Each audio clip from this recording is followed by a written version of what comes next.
gonna make this pencil disappear. It's gone. This is not the Joker's best scene. Why so serious? And it's not this or this. Hit me. Hit me. Come on, hit me. Hit me. It's this. Honestly, this scene between Joker and Batman is probably one of the least talked about scenes in the entire movie. A part of that is because there are so many other great scenes from The Dark Knight. That's why it holds up over a decade later. But there is a very particular reason that I think this scene is the one that matters most. See, it may seem like a small detail, but right here, the Joker is falling to his death. Batman drops him. And here, the Joker believes he's really going to die. And for you writers out there, it is these moments of character death, of character conflict, of being faced with mortal danger that sometimes allows for the greatest exploration of that character. And don't just take it from me, take it from the legendary screenwriter and literally author of story, Robert McKee. He writes, "True character is revealed in the choices a human being makes under pressure. The greater the pressure, the deeper the revelation, the truer the choice to the character's essential nature." And all that basically can be summed up as, the more conflict a character is put under, the more genuine the reaction to that conflict. And if someone believes that the conflict is threatening their life in a real way, they're going to reveal themselves in a way that is most true to who they really are. What I wanted to do today, aside from just talking about the Joker, is break this down a bit, because again, it is one of the most interesting, unique, and investing ways to learn about a character. And because we're talking about like scenes of character death, what I'm going to try to do, my best, is to not use anything from the last 10 years. I know how much you guys hate spoilers, because I hate them too, so everything I'll try to keep from 2015 and forward. I think there might be one or two things that slip in, but for the most part, nothing should be from the last 5 years. So I think one of the things that we can start with is a discussion about how sometimes characters are just who they are all the time, and we don't necessarily need them to be revealed.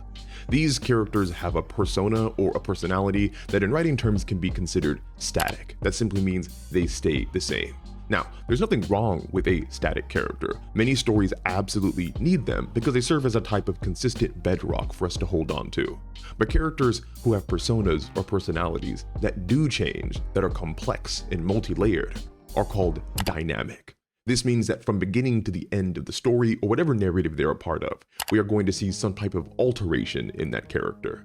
Now, if we think about dynamic characters, oftentimes there will need to be some type of narrative event to help us learn about them more. Because how a character might look or behave in everyday situations might not be genuine to who they really are. A fantastic example that I can think of is Steve Rogers before he got his super soldier serum. He was this weak, frail dude that nobody took seriously, but we got to see the true nature of his character when a grenade was going to go off. He jumped on it instantly, and from that very moment, we got to understand that even though he physically, and maybe even conversationally, might not be the most imposing or intimidating guy, his heart, his character, was that of someone who was brave, who was valiant, and who was willing to take the risks that no one else would.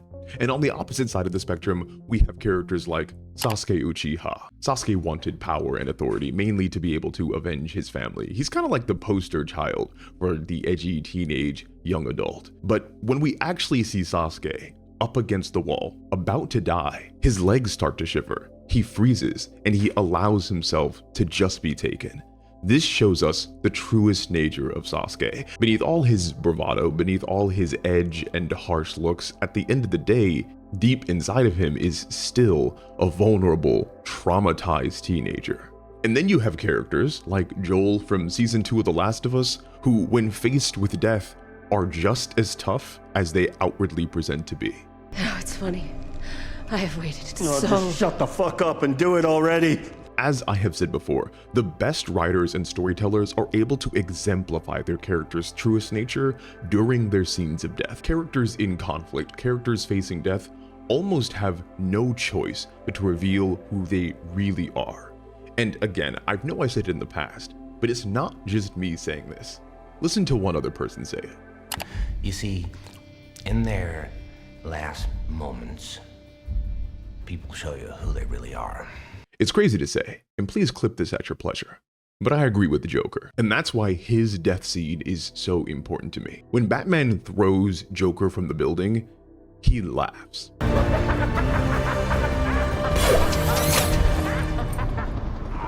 And the thing that is so incredible about that to me is that the Joker is laughing because he believes he has finally convinced Batman to break his one rule, to kill. The only sensible way to live in this world is without rules. And tonight you're gonna break your one rule. See, we've talked about death scenes as a method of being able to explore a character's most genuine nature and using that as a thematic tool to be able to change how we feel about the narrative and how we move through it. But it also gives us some insight into everything that happens with that character. And Joker laughing at the very end, I think fits so well with what he wants to achieve. Because at the end of the day, the Joker believes everybody's hiding and that no one is genuine. Joker's entire thematic nature is that he is trying to push people to be who they really are because he believes that they are just him. These civilized people, they'll eat each other. See, I'm not a monster. I'm just ahead of the curve. Joker's death scene, or his potential death scene of him laughing, validates and heightens everything that he has done up until this point. I know he already was in a situation where he wanted Batman to hit him, but I think there's something a bit different about him being absolutely elated about Batman killing him in this moment. Only because for Joker, he doesn't really care about Gotham anymore. He doesn't care about the people, he doesn't care about the crime lords. He only is focused on the Batman, right? Because if he was still caring about them, he wouldn't be laughing. He'd be concerned that he needs to live to be able to fulfill some further mission. But there's a reason why Joker laughs so much, why he's so ecstatic about plunging to his death. Because he believes Batman is the ultimate prize. Sure, he could corrupt the police, he could turn the villains against each other, he could even corrupt the citizens, but that doesn't matter to him. What matters to the Joker is Batman being the pinnacle of morality, being the pinnacle of following rules. Because if he can change Batman, if he could get him to kill, that means he was right all along.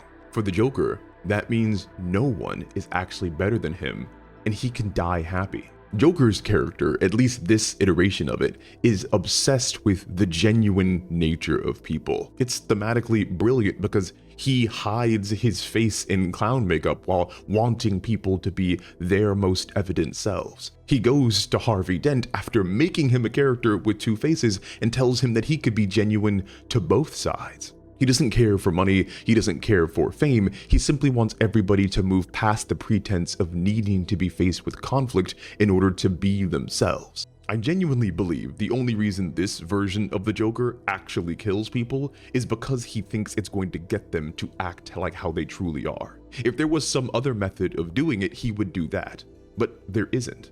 But violence is the card that he was dealt, and he is more than fine to use it. Joker is purposefully mysterious throughout the entirety of the film. We learn of his origin story in one scene only to have it change in the next. We don't really know where he comes from, or how he gets his crew, or how he learned to fight, or all the other aspects about him. And again, that's just super cool, isn't it? Because his scene of highest conflict, where he believes he's going to die, basically tells us none of that matters. He is a force of nature, come from nowhere to reveal the deepest, dirtiest parts of Gotham and its people. He is the unstoppable force against Batman's immovable object. And it's because of that mysterious nature that we can never really know what Joker wants. And that's why I believe this is his best scene. Because undoubtedly, even if nothing else about this man is known or confirmed, there is one thing that we do get without argument. The Joker exists to show that everyone is like him. And that paradoxical ambiguity of knowing a character with no backstory, no history, but to also know them so completely and fully, I think is the type of writing that lasts more than a decade. Anyway, thanks for watching all the way into the end. If you like what you heard, please like, comment, and subscribe, or go to my website, hire me on for book editing services, script editing services, or check out my 5 fantasy books. As always, it was a pleasure. I'll talk to you all again soon.